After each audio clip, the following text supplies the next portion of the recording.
ಕೃತಕ ಬುದ್ಧಿಮತ್ತೆ ಅಥವಾ ಆರ್ಟಿಫಿಷಿಯಲ್ ಇಂಟೆಲಿಜೆನ್ಸ್ ಈ ಒಂದು ವಿಡಿಯೋ ಇಟ್ಟುಕೊಂಡು ಯಾವ ಒಂದು ಕಥೆಯನ್ನು ಹೇಳಲಾಗಿತ್ತೋ ಈ ಕಥೆ ಪ್ರಚೋದನೆ ಮಾಡುವ ಸಲುವಾಗಿ ಮಾಡಿದಂಥ ಕಥೆ ಅಂತೇಳಿ ಆರೋಪಿಸಿ ಎರಡನೇ ದಿನದ ವಿಚಾರಣೆಗೆ ಯೂಟ್ಯೂಬರ್ ಸಮೀರ್ನನ್ನು ಇದೀಗ ಕರೆತಂದಿರೋದು. ಇವತ್ತು ಸಮೀರ್ನನ್ನು ಹಾಜರು ಮಾಡಲಾಗಿದೆ. ಎರಡನೇ ದಿನದ ವಿಚಾರಣೆ ಇವತ್ತು ಕೂಡ ದಾಖಲೆಗಳನ್ನು ತಂದಿರೋದು ಸಮೀರ್ಗೆ ಹಲವು ಪ್ರಶ್ನೆಗಳನ್ನು ಕೇಳ್ತಾ ಇರೋದು ಬೆಳ್ತಂಗಡಿಯ ಪೊಲೀಸರು. ಏನು ಉದ್ದೇಶ ಇಟ್ಕೊಂಡು ವಿಡಿಯೋ ಮಾಡಿದ್ಯಪ್ಪ ನೀನು? ಈ ಆರ್ಟಿಫಿಷಿಯಲ್ ಇಂಟೆಲಿಜೆನ್ಸ್ನ ವಿಡಿಯೋ, ಕೃತಕ ಬುದ್ಧಿಮತ್ತೆಯ ವಿಡಿಯೋ ಇಟ್ಕೊಂಡು ಯಾವ ಕತೆ ಹೇಳಲಿಕ್ಕೆ ನೀನು ಹೊರಟಿದ್ದೆ? ನಿನ್ನ ಬಳಿ ಇರತಕ್ಕಂಥ ಸಾಕ್ಷ್ಯಗಳು ಯಾವ್ಯಾವು?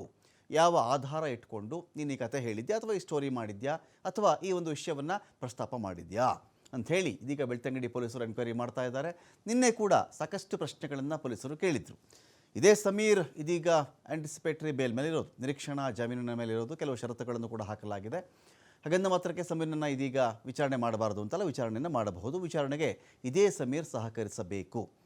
ಸೊ ಇನ್ನೊಂದು ಕಡೆ ನಿನ್ನೆ ಕೂಡ ಪ್ರಶ್ನೆ ಕೇಳಿದರು, ಇವತ್ತು ಕೂಡ ಪ್ರಶ್ನೆಗಳನ್ನು ಕೇಳಿದ್ದಾರೆ. 3 ಪ್ರಕರಣಗಳ ಬಗ್ಗೆ ವಿಚಾರಣೆ ಮಾಡಿದ್ದಾರೆ ಪೊಲೀಸರು. ಇವತ್ತು ಮತ್ತೆ ಹಲವು ಪ್ರಶ್ನೆಗಳನ್ನು ಹಾಕಿ ಕೇಳ್ತಾ ಇದ್ದಾರೆ ಸಮೀರ್ಗೆ. ಮಹೇಶ್ ತಿಮರೋಡಿ ಕುಟುಂಬದ ಕಾರಲ್ಲೇ ಬಂದಿರೋದು ಸಮೀರ್. ಮಹೇಶ್ ತಿಮರೋಡಿಗೆ ಸೇರಿದಂಥ ಕಾರಲ್ಲಿ ಸಮೀರ್ ಬಂದಿರೋದು ಇದೀಗ. ತಿಮರೋಡಿ ಸಹೋದರ ಮೋಹನ್ ಕುಮಾರ್ ಶೆಟ್ಟಿಗೆ ಸೇರಿದಂಥ ಕಾರು ಟೊಯೋಟಾ ಫಾರ್ಚುನರ್ ಇದು. ಈ ಕಾರಲ್ಲಿ ಬಂದಿರೋದು ಸಮೀರ್.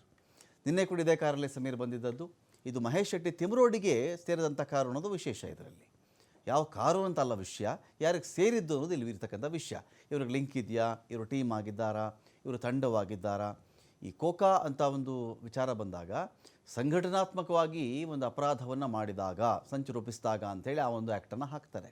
ಹಾಗಾಗಿ ಎಲ್ಲ ಸೇರ್ಕೊಂಡಿದ್ದಾರಾ, ಇಲ್ಲಿ ಒಟ್ಟಿಗೆ ಇದ್ದಾರಾ, ಅದಕ್ಕೆ ಪ್ರೂಫ್ ಆಯಿತು. ಯಾರ್ದೋ ಕಾರಲ್ಲಿ ಬಂದುಬಿಟ್ರೆ ಅದು ಪ್ರೂಫ್ ಆಗುತ್ತಾ? ವೆಯ್ಟ್ ಮಾಡಬೇಕಾಗತ್ತೆ. ಸಮೀರ್ ವಿಚಾರಣೆಗೆ ಇವತ್ತು ಬಂದಿರೋದು. ಮೋಹನ್ ಕುಮಾರ್ ಶೆಟ್ಟಿ ಪುತ್ರನೇ ಕಾರನ್ನು ಓಡಿಸಿರೋದು. ತಿಮರೋಡಿ ಮನೆಯಲ್ಲೇ ಸಮೀರ್ ಉಳಿದುಕೊಂಡಿರ್ತಕ್ಕಂಥ ಮಾಹಿತಿ ಕೂಡ ಇದೀಗ ಇದೆ.